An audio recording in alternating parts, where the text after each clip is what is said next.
porque o elenco fixo ele age como uma família, ele começa a desenvolver projetos e a gente começa a lembrar do Teatro dos Quatro, começa a lembrar do TBC, que deram grandes atores para esse país, inclusive um deles está sendo homenageado aqui, que é o Ítalo Rossi, e que tiveram um grande sucesso na época, que até hoje se fala e se reverencia esse elenco maravilhoso que está aí até hoje vivo, Tônia Carreiro, Ítalo Rossi, Sérgio Brito, Fernando, etc, etc. Então eu acho que vocês estão começando no rumo certo.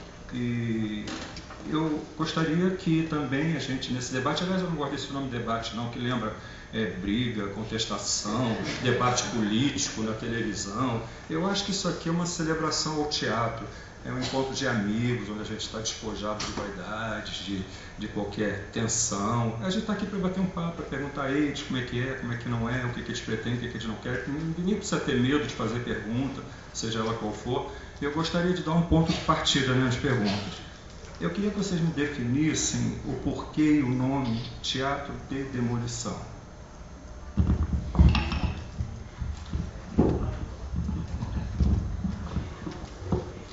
Então,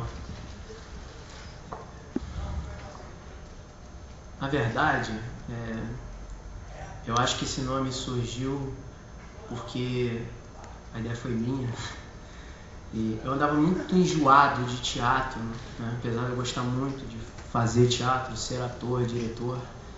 Eu estava andando meio de saco cheio de teatro do jeito que ele estava sendo feito,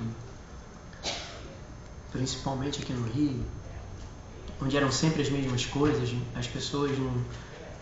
A gente perdeu, acho que, um pouco da energia preta que tinha em espetáculos há um tempo atrás, e mesmo o besterol, que eu acho formidável, perdeu essa força durante um tempo. A gente estava sempre trabalhando com as mesmas fórmulas, as mesmas maneiras de pensar o teatro.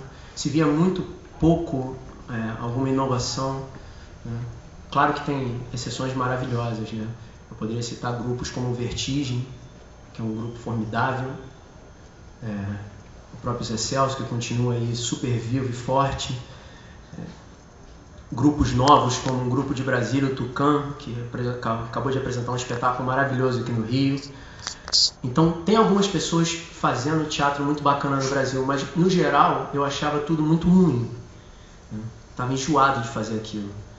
E a gente começou a pensar que talvez fosse para a gente ter o tesão de continuar fazendo, da gente tentar buscar novas fórmulas de trabalhar, de jogar um pouco fora a velha fórmula e tentar fazer um teatro que fosse um teatro na sua essência, um encontro, uma celebração, um rito, né? E essa demolição ela vem quando a gente escancara muito esse palco e fala para vocês assim: olha, a gente está fazendo teatro e vocês estão aqui para assistir teatro.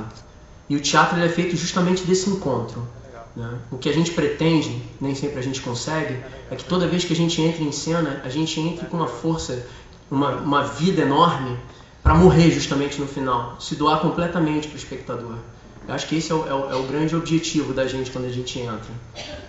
E essa escancaração de você abrir, né, e mostrar, é um teatro, ali tem saco de cimento, porque o Glaucio Rocha vai ser reformado, né, a gente tira as pernas, mostra tudo, troca de roupa na frente de vocês, não cria tanto a ilusão, né?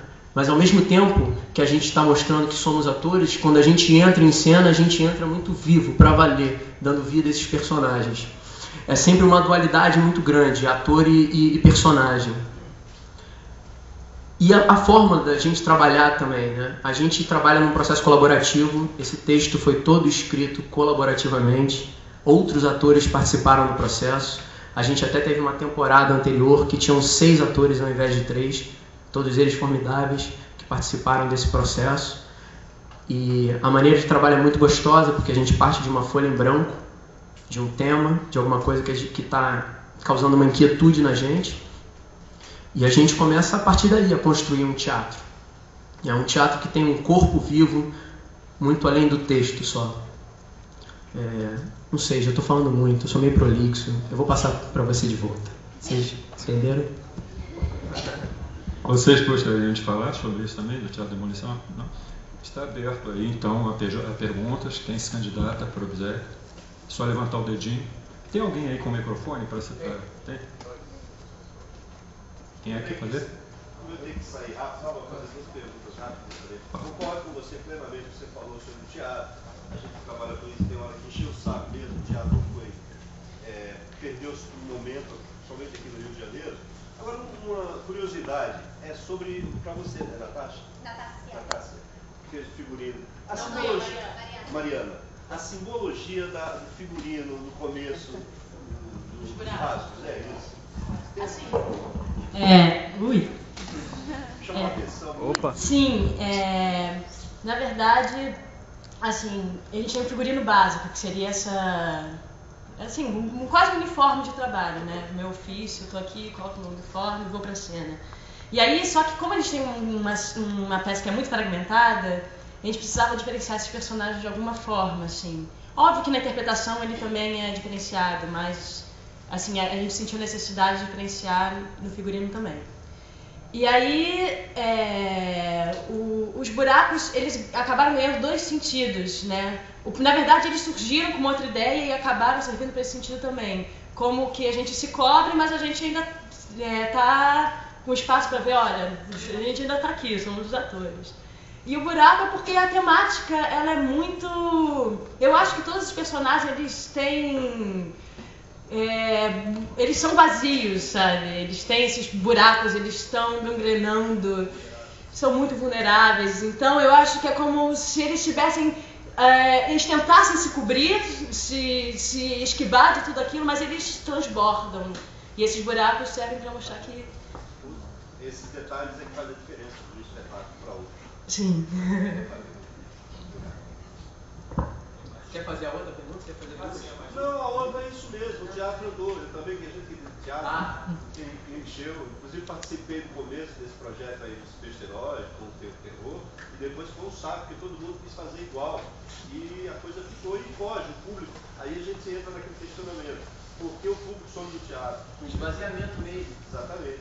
E aí, infelizmente, a gente tem que falar isso, e eu sou uma pessoa que protesto muito. Existem dois teatros no Brasil, o teatro paulista e o teatro carioca. Quer dizer, os que estão aí. E aqui caiu muito, enquanto o teatro de lá subiu bastante. Eu percebo isso sempre. Estou aqui e estou lá. Era isso mesmo. Para concluir, os outros poderem falar. Valeu. Obrigado. Obrigado.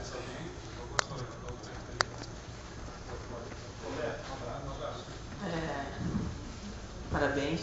Assim, quando você falou em demolir, né? Eu queria saber, assim, curiosidade mesmo, o que são as velhas fórmulas que você citou? As pessoas já estão muito estagnadas, vamos dizer assim, em praticar as mesmas coisas, e vocês vêm demolir tudo isso. Na verdade, a nossa proposta não é demolir tudo isso, mas é participar de um movimento, de um ressurgimento desse teatro, né? É claro que a gente está tentando fazer a nossa parte pequenininha, né? Tentando trazer ideias novas, tentando trazer um teatro mais contemporâneo, né? Porque o tempo passa, o tempo muda. Hoje a gente vive uma era...